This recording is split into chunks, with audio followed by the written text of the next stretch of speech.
broadcast by a number of high-powered radio transmitters operating deep in the Soviet Union since July 4th, 1976.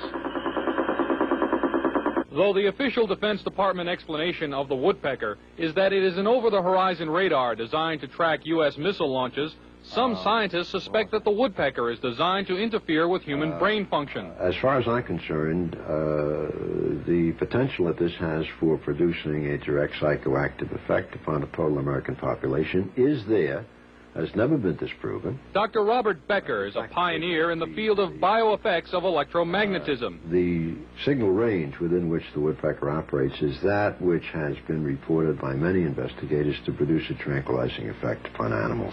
We are just incredibly sensitive to these magnetic stimuli. Dr. Bob Beck, a PhD in nuclear engineering, has done extensive research into electromagnetic effects on humans. The signal was permeating power grids in the United States. It was being picked up by power lines, re-radiated. It was coming into the homes on the light circuits. I was surprised after coming here that the influence of electromagnetic fields was almost completely ignored here. Dr. Larissa Valenskaya was heavily involved in Soviet electromagnetic research before being allowed to emigrate to the United States.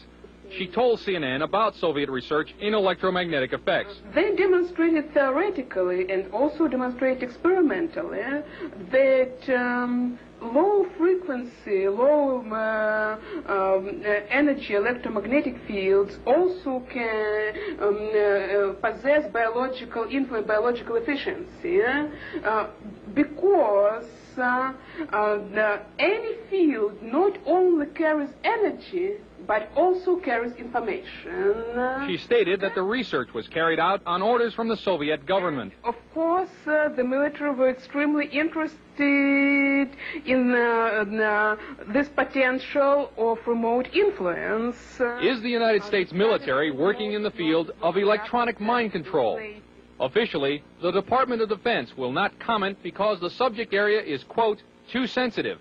But CNN has learned from this government scientist, who did not want to be identified, that a Navy laboratory conducted research into the use of an RF device for counterterrorism and special operations. It's possible to entrain a certain percentage of a population, apparently, with weak magnetic fields. The study also showed that RF signals could dissolve certain types of rat brain cells at a distance, causing disorientation and nausea.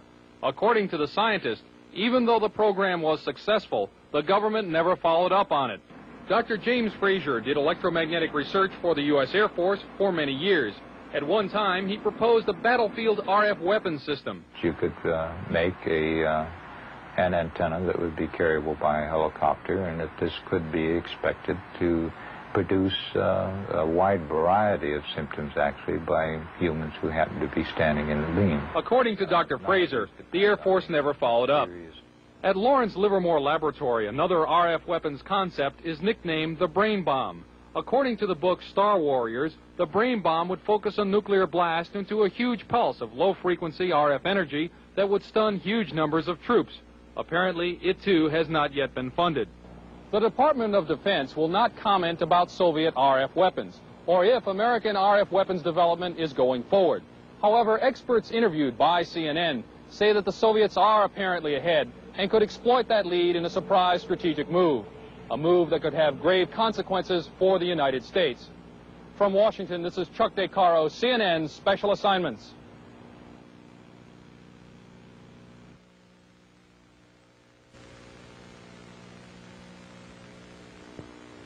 This is a Tesla coil.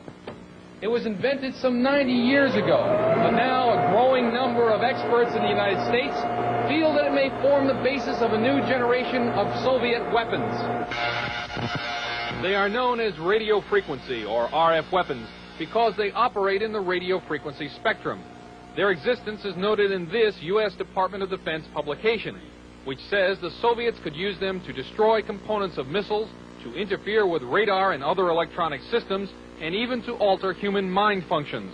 The concept of RF weaponry was predicted at the turn of the century by Nikola Tesla, an American who had emigrated from Yugoslavia. He is best remembered as the man who invented alternating current electricity. In 1899, Tesla built this giant coil which produced 10 million volts of artificial lightning. from it he theorized the possibility of death rays. This and many other of his ideas about the physics of electricity were ridiculed by the scientific establishment. Pure science is not a sure thing. You can't predict what's going to work out and what's not going to work out. Robert Golka, a research scientist, built a replica of the Tesla coil about 80 years later. Golka was trying to produce a phenomenon known as ball lightning. He also used the Tesla coil to conduct testing for the U.S. Air Force. What I was doing was setting in maybe 5-foot-long models of advanced fighter aircraft, and we would want to try to find out which part of the airplane was more vulnerable to lightning strikes, whether it was a wingtip or the canard where the pilot sat. These experiments could also demonstrate the effect of the electromagnetic pulse of a nuclear blast, and Golka says the effect of RF weapons as well. Golka thinks that Tesla's theory that electromagnetic power could be transmitted through the Earth and its atmosphere without wires is a key element in the Soviet Union's work on RF weapons. Tesla's novel weapons theories were generally ignored in the United States. Nikola Tesla died in 1943, and after the Second World War, all his papers and effects were shipped to his native Yugoslavia, where they were enshrined in a museum. Some say that that museum proved to be a gold mine for Soviet weapons scientists.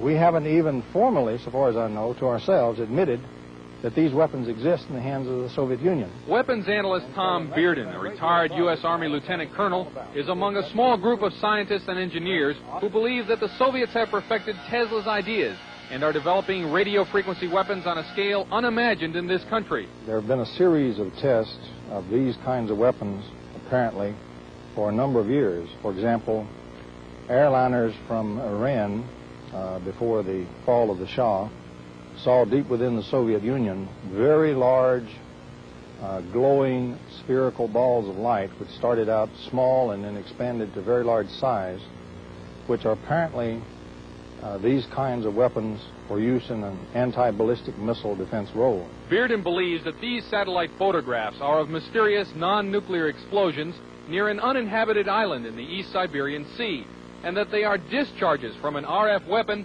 that uses intersecting energy beams called scalars. In doing so, you can create, for example, either an electromagnetic explosion at a distance, or you can create an electromagnetic implosion at a distance, the extraction of energy from a distant point. This would look like a cold explosion, so to speak.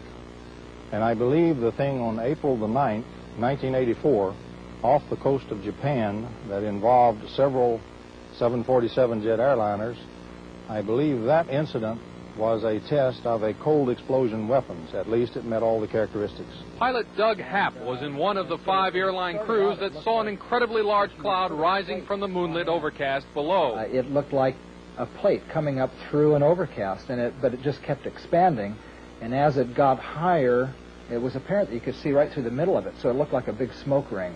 At the time that we first noticed this cloud, we weren't sure what to do, and we took no evasive action because we didn't know which way to go. And I think eventually we either ran through it or it completely engulfed us. Happ says when his flight reached Anchorage, Alaska, it was checked for radioactive contamination. None was found. Dr. James Fraser has done extensive research in electromagnetic effects for the U.S. Air Force. It could be due to a strong electromagnetic beam, but we don't know that. They can also be caused by chance terminal gradients. We've had for several years studies of clear air turbulence, for instance, which have produced this kind of a disruption. The people who cited those are experienced pilots and should have been familiar with that kind of event, and this apparently was something outside their experience. There have been a number of times when Soviet technological surprise has upset the strategic balance. In 1948, the Soviets detonated an A-bomb years before it was thought possible. In 1957, the Soviets stunned the world by launching Sputnik 1, the world's first artificial satellite. And in 1976, the Soviets were discovered to have been embarked upon a program to build particle beam weapons, a discovery which led, 5 years later, to America's Star Wars program. In each case, the United States was able to regain the balance. But this time, with radio frequency weapons, some scientists feel that the Soviet lead may be permanent. In my next report, how radio frequency devices can be used as weapons against the human mind. Chuck DeCaro, CNN, on special assignment.